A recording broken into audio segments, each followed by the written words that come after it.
Hello and welcome to Vegas Aces. I'm your host, Heather Ferris, and today we have casino stories with Jay and Mike. Thank you guys so much for being here. I really appreciate it.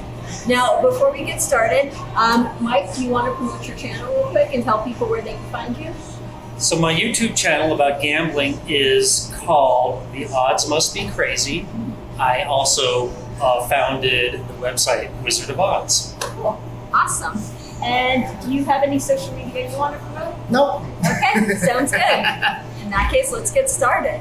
So this is becoming one of my favorite segments. I love talking about casino stories with people in the industry. And we can talk about anything. However, the rules are, if the casino is still running, no names of casinos, no names of people. So do you guys have any stories about people winning, people losing, bodily fluids, crazy people? I mean, there's so much to talk about in the casino. I got a couple of them. Okay. We had this one guy I watched. He bought in for about $10,000 on a blackjack game. He started betting $500 to $1,000. He got himself on a real big run, and he had it going and going. He could not lose. He was up to about $265,000. He said, "You know, when I get to $300,000, I'm going to stop." He never got to $300,000. He started losing and losing and losing. Went down completely down to zero. Bought it for another $10,000, and lost that and left. And the next day when I saw him, he goes, "Boy, that was fun, wasn't it?" Oh my God. Wow. That is incredible. Do you see a lot of people do that, where they win a lot or lose a lot? Do you see? Some people just want to lose. They just want to be in action. They don't care if they win, and they don't care. Okay. They'd say it wasn't my money anyway. That was a really interesting story. Thank you so much for telling us that. Do you guys have any other stories similar to that? How about you, Mike? Do you have any stories? Okay, this is the very first time I was ever in a casino. Okay, so I probably would have been around 11 or 12. So I'm the oldest of three boys, and I grew up in the LA area, and we did a lot of camping, and usually we would go to Northern California, Oregon, or Washington, but this particular trip we went to somewhere in Utah, I think, and on the way there, we drove through Las Vegas, and I had never been to Las Vegas before, but gambling is just in my blood, and I begged my father to stop just so I could go into a casino, and he just said, nope, we're not wasting time. That was, when he had something to do, he did it his way. And so the whole time on this camping trip, I begged, please, let's stop in Las Vegas on the way home. And I finally wore him down, and so he agreed that we would stop in a casino. I'm not allowed to say the name, but it is known. It's known infamously for its buffet. And keep in mind also this would have been in the mid-70s. So it was my father's plan to stop in this family-friendly casino that had a well-known buffet. And so we park really far away, of course, knowing my father, and we see all these people, especially kids, walking around with stuffed animals. And the middle brother, he was just saying, "Oh, I got to get one of these stuffed animals." Even though he had tons of them at home, he had to win one. But he had no. I don't remember all the details, but I think he had like $10 with him, which was a lot at this time for a kid his age. And so we go to the buffet, and the whole time at the buffet, he is begging my parents, "Please let me play the arcade games to win a teddy bear." And the whole time I was heckling him, saying, "You're not going to win one. You're going to waste all your money because these games are just there to cheat your money." But then his response was, "No, like you see all these kids walking around with teddy bears that they won." And to that, I said something like, they probably spent like $20 to win that teddy bear, which is way more than it's worth. That it's a sucker bet. And he would just not listen to logic. I just have to play. And finally, he wore down my father, and he said, "Okay, you can have 15 minutes in this section of the casino that was just for kids that had a lot of arcade games, and it still does.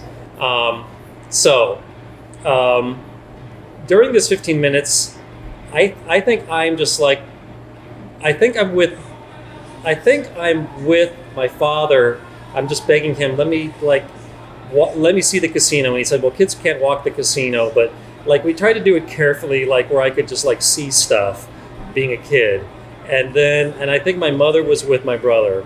So after the 15 minutes or whatever it was, we all reconvened wherever we were supposed to meet. And my brother had just tears in his eyes and not holding a teddy bear. Aww. And I was so mean. I feel badly about this to this day. But I heckled him. I said, I told you so. You'd waste all your money and not win a damn thing. And just tears and tears and tears. And the whole way between Vegas back to the LA area going 55 miles per hour, given that this was during the Carter administration and there was that federally mandated speed limit that my father respected, I just heckled him so badly, and he just gave me the silent treatment. He just would not say anything, and now I feel awful about it. But now, you know, what are big brothers for? But now you grew up and you did the Wizard of Odds website, which is exactly the same thing, telling people that these games are all rigged, right, and you can't beat them. Exactly, and I was right back then. I mean, but okay, maybe I didn't factor in the entertainment value, but you know, I was still right that considering the value of the teddy bear and your chances of winning, especially being a little kid, they're an awful bet. Did he get back at you? I mean, we did not ever get along well as kids. So you gave him a Jello when you were like fed or anything? Well, to be honest, he often stole my stuff, so I'm sure that one of those incidents was in revenge. Mike, I know which casino you're talking about, and well, tell me I can't say the name. I won't say the name, but I have a friend who was the casino manager there during that time. And he said that they made more money on those arcade games than they made on their table games every single day. Wow. That's amazing. That's amazing. That is the truth. If you're still in contact with him, and if he has a soft heart, maybe he could give you a teddy bear. You give it to me, I'll give it to my brother. Maybe it'll make him feel good. So that's my story. I actually have one more story. Okay. When Mike mentioned his first time at the casino, my first time in the casino business, I had decided that I was going to take some time off from what I was doing and go to Atlantic City to be a dealer. And I went to the dealer school and I said, I want to be a blackjack dealer. And they said, well, you have to take this math test. And I said, well, okay. So I took the math test. And they said, oh, you did really well on the math test. You should be a craps dealer. And I said, well, what's the difference? And they said, well, we can get $1,200 from you for a craps class, only $800 for a blackjack class. But go check out craps. Go to one of the casinos. It's a lot of fun, and it'll really help you get a job if you can deal craps. So knowing nothing about the game, I went down to one of the casinos with a friend of mine. I had $80 in my pocket, and we went up to a craps table. I was watching for a little while, and then I started betting a little bit. Whatever the guy next to me was betting, I would bet. And the guy went on an incredible roll and shot the dice for about an hour. And I turned $80 into $2,600. I was the smallest winner on the table. And my friend who was standing behind me, not a player, just couldn't believe it. I used that money to pay for craps school, to get myself an apartment and everything else. And that might sound like a good story, but it's actually the worst thing that could possibly happen. Because when you go in a casino for the first time and win $2,600, you think that it's easy. And it's not. And I paid that back many times learning that lesson. And I have a son, and when he turns 21, I'm going to take him to a casino and make sure he loses every single dollar in his pocket and cries like Mike's little brother so that he doesn't think that it's that easy and can do it. So that's my story. That is a really fantastic story. Oh my God, you guys, I love that. That's awesome. So I'm really curious to know, after hearing your guys' stories, have you ever been in a casino and seen a naked woman? For example, I used to work down at Fremont Street. That should explain everything right there. And we would have women walk around topless with boobs hanging out, nothing, you know, I'm not even talking about like the pasties on. And they would just walk around and everyone would be like, oh, okay, it's just another Saturday night. Do you guys have any nudity stories? Nothing that I want to tell them. No? Yeah, sadly, no. Oh, okay. Well, how about this one? Do you have any card counting stories? And for example, here's my card counting story. We had this guy on my blackjack table, and he was betting. Finally, he says to me, I'm card counting. Do you think the casino will care? And I look at him and I'm like, sir, you've been on this table for 2 hours. You're down $2,500. No, please continue card counting. The casino wants you to, please. And he was like, okay. And he sat there for a few more hours, lost way more money. And I'm like, thank you, sir. I hope you had fun. But that's just, one example. So do you guys have any good stories? Coming from the casino business, we encourage wannabe card counters. Yeah, That's our right. favorite kind of person, is somebody who thinks they're an advantage player but is not. Okay, Yeah. hold on. But I have a story. Again, another casino that I worked at, there was this lady who's playing, and she absolutely was counting cards. Absolutely. I was watching her. She made every possible correct bet deviation and every possible correct basic strategy deviation. And I waited until the count got really, really good. And I walked over and said, I'm sorry, you can't play anymore. And she says, well, why did you let me play through all those other decks? I said, because they were minus. I didn't care. But I talked to her later, and I said, I'll give you a piece of advice. And for you guys out there who are card counters, I'll give you a piece of advice. Taking all the positive deviations, that's where you make your money. But some of the negative deviations, there's not a whole lot of value in some of the plays you make at -6 or -7. Don't make those plays. And I told her, I said, if you hadn't made some of those plays, I wouldn't have been on to you that quickly. And she said, well, I'm not from around here. I decided I was going to come in here and get every single dollar I could get out of you. I said, fair enough. How much did you lose? She goes, $9,700. I said, I'll be happy to buy you dinner and no more blackjack. That's really cool. But you handle it so well. I mean, you are such a good example of that. I love the way how you treat them.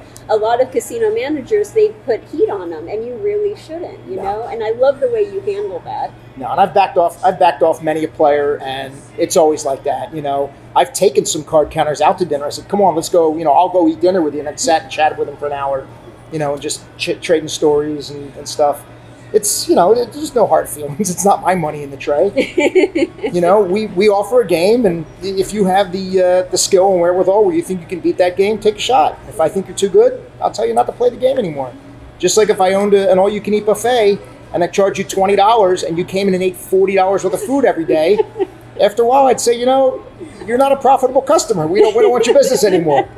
It's that simple, but it's not illegal. It's not, there's nothing wrong with it. Just no buffet for you. I really love the way you handle that. I love your perspective. Thank you. How about you, Mike? Do you have any stories? Okay, well, about card counting stories. Yeah, first of all, Jay, I really respect how you handle that. I've been backed off from blackjack many times, and I always appreciate it when it's done politely, as you did it. But lots of times it's not done politely; it's done very rudely. Yeah. So I think there's never a need for that. Yeah, and the way I see it is the same as you. It's a cat and mouse game, and as long as there's no hard feelings, I just see it as a game. So the first time I was card counting, I had just turned 21, and I had read a book at home before I turned 21. So I finally turned 21. I'm ready to hit the tables. So I know all the math and the strategy from Revere's book, Playing Blackjack as a Business, but I know absolutely nothing about cover and or even that there should be cover. I think you can just be as aggressive as you want. What do I know? So I go, speaking about Binion's, this was at Binion's, and no, I did not. Where were the naked women then? That's on Fremont Street. Yep. It probably was because this happened in the afternoon that there weren't any. Okay, so I go in there, and I am just blatantly obvious counting down their 3-2 single deck game. Great rules back then. And I'm just really aggressive with my bet increases and good counts, and just not covering it up at all, just not smoothing it overall, just totally aggressive. And the supervisor is just sitting there staring me down and just sitting there watching me, and now the stare down is something I'm very familiar with, but back then I was like, I don't care if you're staring at me. I'm going to keep playing until you kick me out.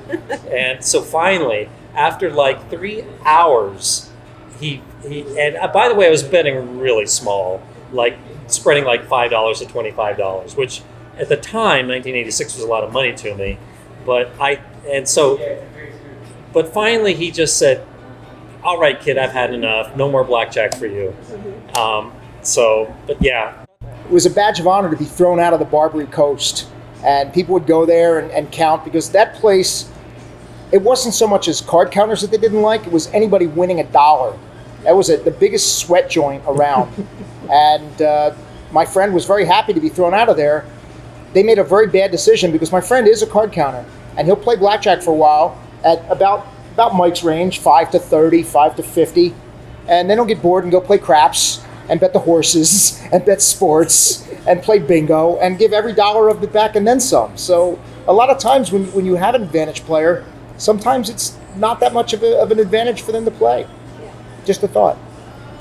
That's awesome. Thank you so much. I love hearing from these guys. You two are so insightful, and I love hearing what you guys have to say. And we're on opposite sides of the table, so it's interesting. It is. Now, for the last question, and then we'll finish this, we'll wrap it up. So, we were talking about history. Do you guys have a story from way back when that you could share that would basically put a little insight to history, whether that be from the 80s, the 70s, however far back you could go? So I do go back far. I started in the business in 1985 and used to be sitting around listening to the old guys telling stories. Now I am the old guy telling stories. But off the top of my head, I can't think of anything. Can you give me some examples of what maybe? So, for example, names or any stories that happened in casinos that might have been torn down, or if you had any dealings with any mobsters, or if you had maybe your view on the change in the last 30 years, because we've gone through such a significant change from the old mob days to corporate. I got a mob story. Okay. The casino I worked in Atlantic City at the time was where the mob came to launder their money. And Friday night, the Philadelphia mob would come in, and Saturday night, the New York mob would come in, and they would never intermix. And there was one night, there was a guy who was playing craps, and he was 90 years old back then. I'm sure he's dead now. It's probably safe to say his name, but we'll just, whatever. And he would come with a big stack of money, and he would mumble under his breath, "Give me 300 on a 6. Give me 300 on a 8. Give me 300 on a 9. And he would get chips, and then he would keep betting out of the paper to try to wash his money. And I didn't really understand what that was. And I asked him, I said, "So, what do you do for a living?" He says, "I'm a button man." I said, "You sell buttons?" He goes, "No, I kill people. You got any other questions for me?" "No, sir." That was it. I was done. I never, ever again asked somebody what they did for a living when I was in the casino. Thank you so much. How about you, Mike? I've got nothing that can compare to that. I think that's the great story, and we should probably leave it at that. Sounds good. Thank you guys so much for being here. Thank you for being on. Thank you for sharing your stories, and hopefully we can have you guys back again some other time, maybe in the future. Sure, anytime. Sweet. Awesome. Yeah, thanks, Heather. Thank you, guys. Okay, and thank you guys for watching. We really do appreciate it. Again, Vegas-Aces.com. Check us out on social media. And if you feel that this video was worth more than $0, please donate the amount you feel it was worth by clicking in the link below. And give her a thumbs up. And give me a thumbs up. And subscribe. Okay, you guys, we'll see you next time. Have a good one. Bye, Heather's audience. Bye-bye.